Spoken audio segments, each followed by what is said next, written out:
નમસ્કાર મિત્રો, હું છું ધવલ. સ્વાગત કરું છું આપણી આ યુટ્યુબ ચેનલ એજ્યુ એન્જલ પર.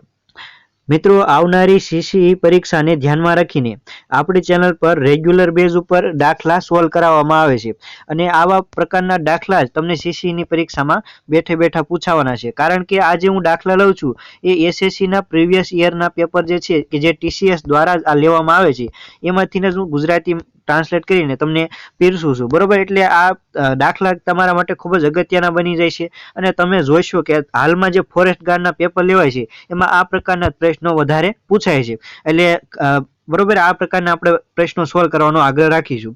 અને ખાસ કે વિડીયોમાં તમારે જો દાખલો ગણવો હોય તો દાખલાની પહેલા તમે વિડીયોને પોઝ કરી દેશો અને ત્યારબાદ હું સોલ્યુશન કરું ત્યારબાદ એનો જવાબ તમે જોઈ શકો છો. બરોબર, આ રીતનું તમે કરજો એટલે મજા આવશે. બરોબર, પહેલો પ્રશ્ન જોઈએ. બે પંખાની ખરીદ કિંમત સમાન છે. એક પંખો 20% ખોટથી અને બીજો પંખો 60% ખોટથી વેચવામાં આવે છે. તો કુલ ખોટની ટકાવારી શોધો. તો ધારી લઈએ, બરોબર, ખરીદ કિંમત અને બે પંખાની, બરોબર, એક પંખાની ખરીદ કિંમત 100 ધારી લઈએ અને બીજો પંખો પણ કેટલો છે? સમાન છે. એટલે કે બીજો પણ શું હોય? 100 રૂપિયામાં આપણે ખરીદ્યો હોય અને એક પંખો 20% ખોટથી, મતલબ એક પંખો 20 રૂપિયા ખોટથી વેચ્યો હોય અને બીજો 60%, એટલે ટોટલ આપણને ખોટ કેટલી ગઈ? 80 રૂપિયાની ખોટ ગઈ અને ટોટલ ખરીદ કિંમત કેટલી હતી? 200 રૂપિયા. બરોબર, 80 ની ખોટ 200 ઉપર ગઈ. 80 ની ખોટ કેટલા ઉપર ગઈ? તો 200 ઉપર ગઈ ગુણ્યા 100%. આપણે ટકાવારી શોધવાની છે એટલે ગુણ્યા 100 કરી દઈએ. તો 100 ગુણ્યા 2 કરો એટલે 200 અને 40 ભાગ્યા 2 એટલે 80 જવાબ આવે. બરોબર, 80 થાય એટલે શું આવશે? 40% આપણો આમાં રાઈટ આન્સર બનશે. બરોબર, એટલે ઓપ્શન નંબર બી આમાં રાઈટ આન્સર બનશે. ત્યારબાદ છે બીજો પ્રશ્ન. એક માણસ 500 મીટર લાંબી સડકને 5 મિનિટમાં પસાર કરે છે તો તેની ઝડપ કિલોમીટર પ્રતિ કલાકમાં શોધો. તો આપણને ઝડપ શોધવાનું સૂત્ર ખબર છે કે ભાઈ ઝડપ બરાબર અંતરના છેદમાં સમય. બરોબર, અંતરના છેદમાં શું છે? સમય. તો આપણને અંતર કેટલું આપવું છે? 500 મીટર અને આપણે ઝડપ શોધવાની છે કિલોમીટરમાં. તો આ 500 મીટરને આપણે કિલોમીટરમાં ફેરવવું હોય તો 1000 મીટર એ કેટલા થાય? 1 કિલોમીટર થાય. તો 500 મીટર એ અડધો કિલોમીટર થાય એટલે કે 0.5 કિલોમીટર થાય. અને અહીંયા આપણને મિનિટમાં આપ્યું છે અને આપણે ફેરવવાનું છે કલાકમાં એટલે 5 ભાગ્યાને 60 કરીશું. બરોબર, એટલે કે 0.5 આપણને અંતર મળ્યું અને સમય કેટલો મળ્યો? 5/60. એટલે જોઈએ તો જો 0.5 આપણને શું મળ્યું? અંતર, અને સમય મળ્યો તો 5/60. બરોબર, 60 આ છેદમાં છે, આ બધું જાય તો શું આવે? અંશમાં આવે, કારણ કે છેદનો છેદ જે છે એ અંશમાં આવી જાય. બરોબર, એટલે અહીંયા આપણે ચેકી દઈએ અને આ પોઈન્ટ છે અને પોઈન્ટ હટાવવું હોય તો આપણે હેઠે શું કરી દઈશું? એક આંકડા પેલા પોઈન્ટ છે એટલે આપણે એને 10 હેઠે કરી દઈશું. બરોબર, હવે આપણે છેદ ઉડાડીએ તો 10 છક ને 60. બરોબર, એને શું વધ્યું? એક જ સેકન્ડ જો, અડધો કિલોમીટર હતું અને નીચે હતું 5 અને ગુણ્યા 60. હવે આપણે આ પોઈન્ટ હટાવી દીધો એટલે ગુણ્યા શું કર્યા આપણે? 10. 10 છક ને 60. બરોબર, એટલે અહીંયા શું વધ્યું? 5 5 ઉડી જાય છે એટલે અહીંયા શું વધ્યું? 6 1 વધ્યું. બરોબર, એટલે 6 કિલોમીટર પ્રતિ કલાકની આપણે ઝડપ હોવી જોઈએ. એટલે આપણો રાઈટ આન્સર બનશે ઓપ્શન નંબર સી. ત્યારબાદ છે ત્રીજો પ્રશ્ન. પ્રથમ 14 બેકી સંખ્યાની સરેરાશ શોધો. તો જુઓ, બેકી સંખ્યા કીધી છે એટલે બેકી સંખ્યા ક્યાંથી શરૂ થાય? 2 4 6 8 અને 10 આ બેકી સંખ્યા થઈ. તો 10 માં કેટલી બેકી સંખ્યા આવી? 5 આવી. તો એ રીતે 20 માં કેટલી સંખ્યા આવશે? બીજી 5 આવશે. એ રીતે 30 માં કેટલી સંખ્યા આવશે? બીજી 5 આવશે. એટલે કે ટોટલ કેટલી થઈ? 15 સંખ્યા થઈ 30 સુધીમાં. તો આપણે લેવાની કેટલી? 14. તો 30 પહેલાની એકી સંખ્યા કેટલી કઈ થાય? 28 થાય. તો પહેલી સંખ્યા છે 2 અને 14મી સંખ્યા કેટલી?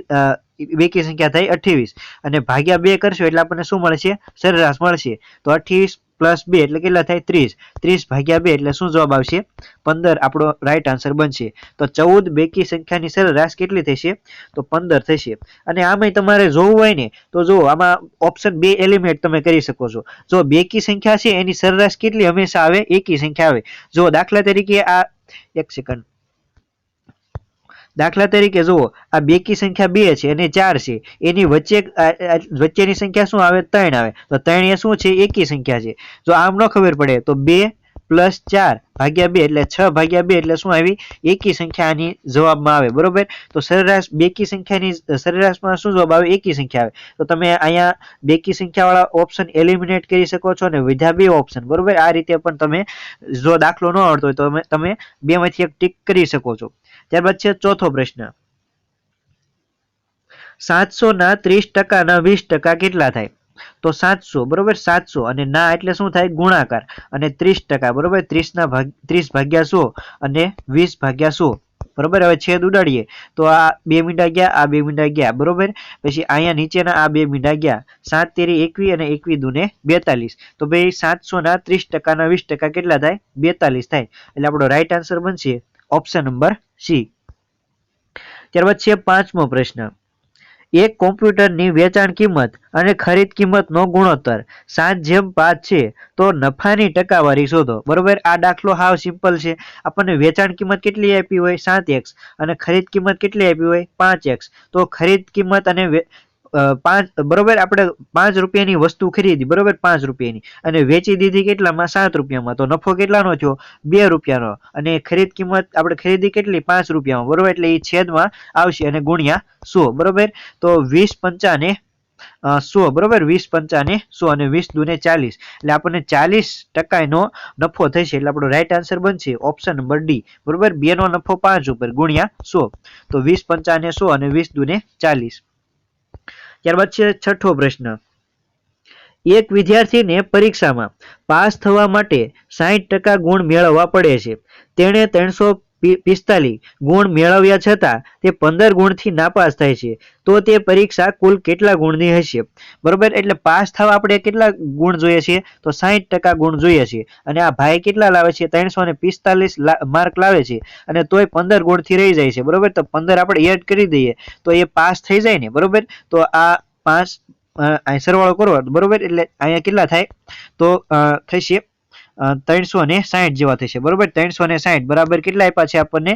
60% એ પાસ ગુણ છે બરોબર. તો આ પરીક્ષા કેટલા માર્કની હોય? 100% માર્કની હોય. તો 100% એ કેટલા? ચોકડી ગુણાકાર કરો તો 360 ગુણ્યા 100 ભાગ્યા 60.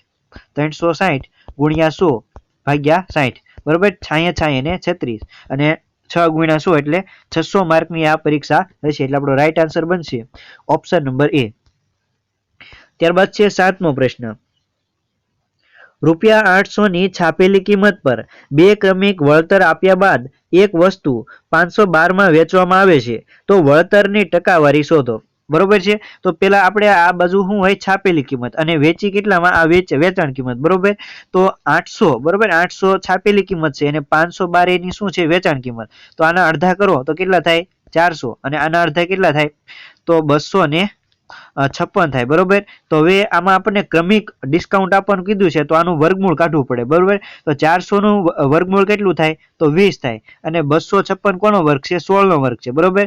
તો 20 છાપેલી કિંમત છે અને વેચી કેટલામાં? 16 રૂપિયામાં. તો 4 રૂપિયાની આપણે શું થયું? ડિસ્કાઉન્ટ આપ્યું બરોબર. તો 4 ભાગ્યા 20 ગુણ્યા 100 બરોબર. તો 4 ભાગ્યા 20 ગુણ્યા ને 100. તો 20 પંચાને 100 અને 5 ચોક ને 20% નું આપણે ટોટલ ડિસ્કાઉન્ટ આપ્યું હોય. એટલે આપણો રાઈટ આન્સર બનશે ઓપ્શન નંબર સી. ત્યારબાદ છે 8મો પ્રશ્ન. 12.5 18.4 15.5 16.6 અને 20.4 ની સરેરાશ શોધો. તો આવા તમને પોઈન્ટમાં જો તમને સરવાળો કરતા બરોબર. સરેરાશ એટલે શું થાય? આ બધી સંખ્યાનો સરવાળો બરોબર અને ભાગ્યા જેટલી સંખ્યા હોય એ સંખ્યાનો આંકડો લખવાનો. દાખલા તરીકે આ 1 2 3 4 અને 5 બરોબર. આ 5 સંખ્યા છે અને આ પાંચેય સંખ્યાનો તમે સરવાળો અહીં લખી નાખો બરોબર. એટલે આપણને શું મળે? સરેરાશ મળે. તો આપણે પેલા સંખ્યાનો સરવાળો કરવી બરોબર. તો પેલા આપણે પોઈન્ટને ધ્યાનમાં નહીં લઈએ બરોબર. આપણે આખી સંખ્યાને ગણવી તો 12 ને 18 કેટલા થાય? 30 અને 30 ને 15 કેટલા થાય? 45 અને 45 ને 16 કેટલા થાય? તો થાય 61 અને 61 ને 20 કેટલા થાય? 81 બરોબર. તો આખી સંખ્યા કેટલી આવી? 81. હવે પોઈન્ટ વાળા ગણીએ તો 0.5 કેટલો થાય? આખો એક થઈ જાય બરોબર. અને 6 અને 4 કેટલા થાય? 10 એટલે આખો એક બીજો થયો અને આ 0.4 વધારાના બરોબર. તો 81 82 ને 83 એટલે કે 83.4 જે છે એ સરવાળો મળ્યો અને સંખ્યા કેટલી છે? 1 2 3 4 અને 5 અને ભાગ્યા આપણે 5 કરવી તો 5 એકા ને 5 બરોબર. કેટલા વધ્યા? 3 5 6 ને 30 અને બીજા 3 વધ્યા 5 6 ને 30 અને 2 બરોબર 2 વધ્યા એટલે 5 ચોક ને 20 16.68 આમાં જવાબ આવશે. એટલે આપણો રાઈટ આન્સર બનશે ઓપ્શન નંબર બી બરોબર. સરેરાશ કેટલી આવશે? 16.68. ત્યારબાદ છે 9મો પ્રશ્ન. 3 અંકોની નાનામાં નાની સંખ્યા કઈ છે જેને 8 અને 6 વડે ભાગવાથી શેષ 1 મળે? બરોબર. તો આપણે આ ઓપ્શન ઉપરથી કરવાનો દાખલો છે. બરોબર. આપણે સૌથી પહેલા પેલો ઓપ્શન લઈને ગણવી તો 121 ને આપણે 8 વડે ભાગી શકીએ અને શેષ 1 મળે છે જોઈ લઈએ. તો 8 એકા 8, 8 દુ ને 16 વધી રહી છે એટલે 8 એકા 8 થી ભાગાલ છે. બરોબર. તો કેટલી વિધી? 4 વધ્યા. તો 8 પંચા ને 40. બરોબર. અહીંયા એક શેષ વધી. બરોબર. તો 8 વડે તો આ સંખ્યા 121 ભાગી શકાય અને શેષ 1 મળે છે. હવે 121 ને આપણે 6 વડે ભાગીએ. બરોબર. તો 6 દુ ને 12. બરોબર. આ 0 0 ઉપરથી વધ્યો 1 તો આ 1 શું વધ્યું? શેષ વધી. તો 6 વડે પણ ભાગવાથી 1 શેષ મળે છે. એટલે આ સંખ્યા કઈ હોય? 121 આ સંખ્યા હોય. એટલે આપણો રાઈટ આન્સર બનશે ઓપ્શન નંબર એ. જો પહેલા ઓપ્શનમાં નો સેટ થતું હોય તો તમારે બીજો ઓપ્શન ચેક કરવો પડે. ત્યારબાદ છે 10મો પ્રશ્ન. બે સંખ્યાઓ ત્રીજી સંખ્યાથી ક્રમશઃ 20% અને 10% વળતર વધુ છે. બે સંખ્યાઓ ત્રીજી સંખ્યાથી ક્રમશઃ 20% અને 10% વધુ છે. તો પ્રથમ સંખ્યા અને બીજી સંખ્યાનો ગુણોત્તર શોધો. બરોબર. આનાથી સિમ્પલ દાખલો હોય જ નહીં. બરોબર. આ સંખ્યા 3 છે, એ, આ બી અને આ સી. બરોબર. આ ત્રીજી સંખ્યા. બરોબર. ત્રીજી સંખ્યા આપણે 100 ધારી લઈએ. બરોબર. તો 100 થી આ પેલી સંખ્યા કેટલી છે? 20% વધારે, મતલબ કે 120 છે. અને બીજી સંખ્યા 100 થી કેટલી વધારે છે? 10%, એટલે મતલબ કે 110 છે. તો આનો રેશિયો પૂછ્યો છે પેલી અને બીજી સંખ્યાનો. તો આ મીંડા કાઢી નાખો તો તમને અહીં શું દેખાય છે? 12/11 દેખાય છે. એટલે રાઈટ આન્સર બનશે ઓપ્શન નંબર સી. તો મિત્રો આ હતો આજનો વિડીયો. જો વિડીયો તમને ઉપયોગી લાગ્યો હોય તો વિડીયોને લાઈક કરજો. જો પરીક્ષામાં તમારે દાખલા સોલ્વ કરવાના હોય 1 કલાકમાં 70, બરોબર, ગણિત રીઝનિંગના, તો આ રીતે તમારે જવું પડે તો જ તમે જલ્દીથી સોલ્વ કરી શકો છો. આવો અપ્રોચ રાખશો તો તમને વાંધો નહીં આવે. સીસી પ્રિલિમ નીકળી જશે. બરોબર. મળીએ કંઈક નેક્સ્ટ વિડીયોમાં. ત્યાં સુધી જોતા રહો આપણે ચેનલને. જય હિન્દ, જય ભારત, વંદે માતરમ.